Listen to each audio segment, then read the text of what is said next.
You talk about an oligarchy running the White House. You have billionaires now currying favor with the new administration, donating to the presidential library, the inauguration, making deals with family members of the Trump family. How far are we from a kleptocracy? Well, let's start with oligarchy, and I think we are there. Bernie Sanders spoke with Anderson Cooper about the state of affairs in our government. You'll be shocked to hear him talk about kleptocracy and oligarchy, but it's interesting stuff. I'm going to have thoughts as we go, and then I want to know what you think in the comments, but let's check it out. When you see three of the richest people in this country, the three richest, standing behind the president when he gets inaugurated. When you see Elon Musk, who contributed over $200 million, $270, to get Trump elected, and then becomes in many ways the most important appointee of the Trump administration. And when you see, since Trump's inauguration, Elon Musk becoming $150 billion richer in 2.5 weeks, $150 billion richer. You tell me whether or not we are living in an oligarchy. And I think the function of government under Trump, under Elon Musk, will not be to serve ordinary people, but to make the very richest people in this country even richer. There are probably some people watching who think, oh, Elon Musk, smart guy, he's got these 20-something-year-old tech wizards going into government and looking for waste and abuse, and what's wrong with that? What is wrong with what is going on? Nothing wrong with looking for waste and the kinds of bureaucracy that exist. I think we can do a whole lot to get rid of the waste, the fraud, the excessive bureaucracy that exists in government, especially, by the way, in the Defense Department. What is wrong right now is one simple reality. What Musk is doing is illegal and unconstitutional. You cannot go into an agency like USAID and essentially fire everybody and get rid of that agency.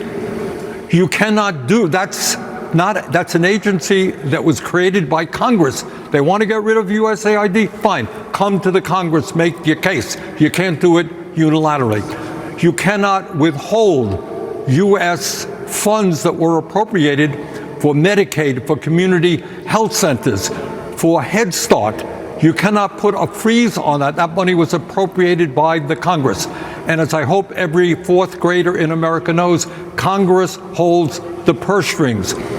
I don't think you can assume every fourth grader in America has any sense, because I don't think the adults in America even understand this. I mean, Congress does hold the purse strings, but the executive branch is disregarding that, right? And then the question is, well, who holds the executive branch accountable? Right? The courts are sort of making noises, and now the executive branch is making noises that the courts are not legitimate, right? And that the judges who are ruling against them should be impeached. So where does that end? And what I also worry about is not just the movement toward oligarchy, but this growing trend toward authoritarianism. I hope the American people are seeing clearly that we had the January 6th rioters, the people who were trying to, in a sense, overthrow an election, undermine democracy, contributed to the injuring of 170 Capitol Hill police officers. They are pardoned. And then the FBI agents who worked hard to make the case, doing what they are told, they are now being investigated. What is the future of the FBI? Is the criteria to be an FBI agent in the future one who swears allegiance to Donald Trump, or one who upholds the Constitution and the rule of law? And I'll tell you something else in terms of authoritarianism, Anderson, and this is something that you and other people in the media should pay attention to. ABC paid a fine to Donald Trump, presumably for, saying something that he didn't like. Meta, owned by Zuckerberg, paid a $25 million fine to Trump. Right now, Paramount, that owns CBS, is contemplating reaching a settlement with Trump. He has sued the Des Moines Register. The FCC is now investigating PBS and NPR. That is a movement toward authoritarianism when you go after and intimidate an independent media. So you add it all together, we're moving toward an oligarchy, we're moving toward authoritarianism, and in terms of kleptocracy, well, what can I say? Before he got inaugurated, Trump and his wife issued coins. They made billions of dollars. Anybody can give to the president, in a sense, by buying those coins. So the American people have got to stand up and fight back, or else we're going to be in real trouble. We had a historian, Doris Kearns Goodwin, on last week who talked about Andrew Jackson corrupting essentially government employees, giving out favors to people who curried favor with him. He gave them civil service jobs, and it took generations in America to correct that. And it took Teddy Roosevelt being the civil service commissioner for 6 years to really root that out and get a civil service that served the American people and not whoever was in power. The damage being done potentially, people think, oh, well, maybe it's just going to be 4 years. The damage can be for generations. Right. I mean, it goes without saying that I think the overwhelming majority of Americans want a strong, efficient, independent civil service.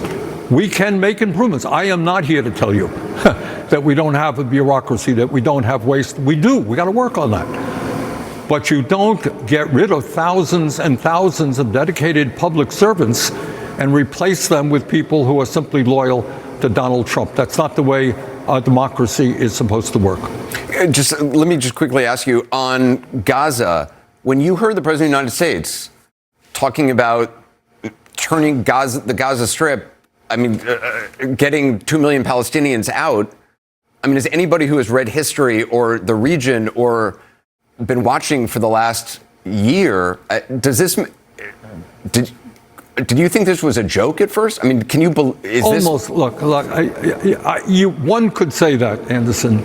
On the other hand, given the suffering that the Palestinian people have gone through under Netanyahu's brutal war, which has killed at least 45,000, injured over 100,000, mostly women and children, the idea that the President of the United States is going to say to these people, oh, by the way, you're going to have to leave the place where you live because we are going to build something equivalent to the French Riviera. Well, also the thugs of Hamas are still there. It's not as if they have gone.